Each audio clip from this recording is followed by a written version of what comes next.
You might be wondering how I ended up 12,000 feet in the air, looking that scared and screaming my head off. I've always thought skydiving was a crazy idea and that I would never do it, but then work sent me on an assignment and my wife really wanted to go, so here we are.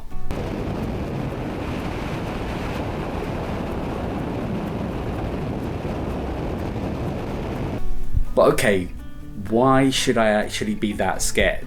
I mean, I'm already screaming my head off and I haven't even jumped off the side of the plane. We're talking about a professional being there with me. I've got 2 parachutes. This is a relatively safe activity, and yet it looks like it's the end of the world for me.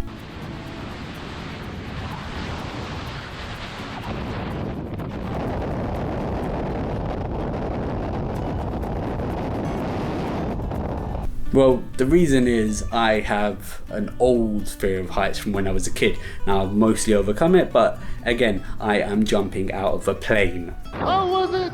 Oh. People have lots of different fears. Sharks. Yeah, probably the height. Dogs.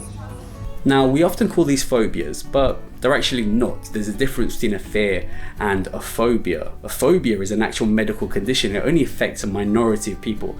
I'm talking things like nausea, dizziness, profusely sweating. And you profusely sweating. And this can actually be a serious medical condition. It can actually stop you from being able to carry out your life in a normal manner. Now, some phobias you'll have heard of, things like arachnophobia, the fear of spiders.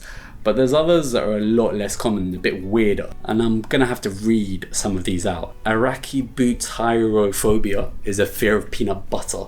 Porphyrophobia is a fear of the color purple. Hippopotamonstrossequidiliaphobia is the fear of long words, and whoever came up with that is a very sadistic person. You know these people are afraid of long words, and then you make the longest word possible to name their phobia. Why do we get these phobias? The idea is that this is irrational, that this is an over-exaggerated fear of something that doesn't actually necessarily cause you that much harm.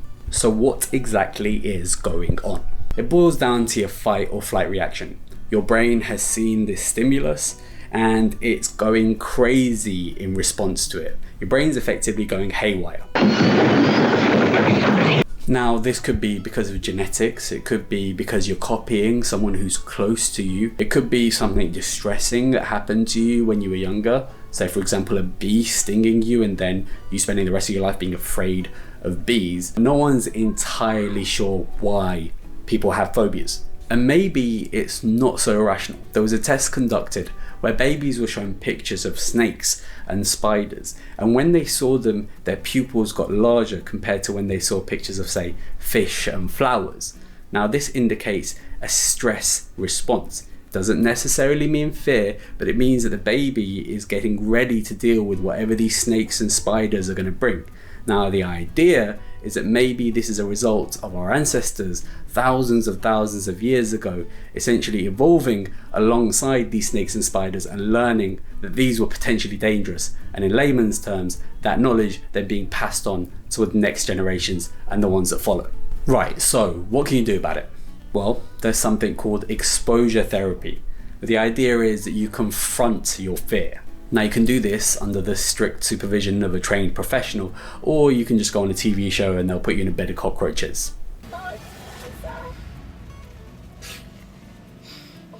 These stink. No, don't do that. Really, you should be going to a professional, taking it slowly. Perhaps first they'll get you to think about the thing you're afraid of.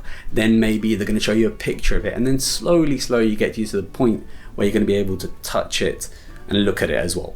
And then you'll be able to confront it.